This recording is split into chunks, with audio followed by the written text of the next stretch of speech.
અમરેલી જિલ્લાના 3 તાલુકામાં ધોધમાર વરસાદ. સાવરકુંડલા, રાજુલા અને જાફરાબાદ તાલુકામાં વરસાદી માહોલ. જાફરાબાદના સરોવડા, બારપટોળી, દુધાળા ગામમાં વરસાદી માહોલ છે. સાવરકુંડલાના વીજપડી, ગાંડલા, રામગઢ, લુવારા ગામમાં પણ મેઘરાજાની મહેરબાની જોવા મળી રહી છે. રાજુલાના મોટા આગરિયા, માંડરડી સહિતના ગામોમાં વરસાદ વરસી રહ્યો છે. તો અમરેલીમાં છેલ્લા 3 દિવસથી વરસાદી માહોલ છે અને આજે ભારે વરસાદ જોવા મળી રહ્યો છે.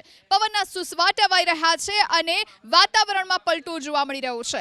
રાજુલાના મોટા આગરિયા, માંડરડી સહિતના જે ગ્રામ્ય વિસ્તારો છે ત્યાં વરસાદી માહોલ છે. આ તરફ જાફરાબાદના સરોવડા, બારપટોળી અને દુધાળા ગામમાં પણ ભારે વરસાદ ખાબક્યો છે. એક તરફ હજુ સત્તાવાર રીતે ચોમાસાની એન્ટ્રી ગુજરાતમાં નથી થઈ. 48 કલાકની વાર છે હવામાન વિભાગના મતે. ત્યારે બીજી તરફ છેલ્લા 3 દિવસથી વાતાવરણમાં પલટો અમરેલીમાં જોવા મળ્યો.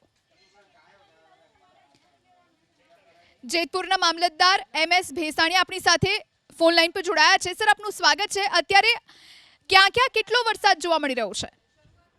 હા, જેતપુર પ્રોપરમાં 4 થી 6 વાગ્યા સુધીમાં 8 નોંધાયેલો છે અને રૂરલ વિસ્તાર પીઠડિયા, કાગવડ, વીરપુર તથા મેવાસા, રબારિકા, ખોરાડા એમાં 1 થી 1 ઇંચની આસપાસ લગભગ વરસાદ સારો છે અને સામાન્ય પવન હતો. બહુ કઈ પવન જેવું નહોતું ને વરસાદ સારો હતો.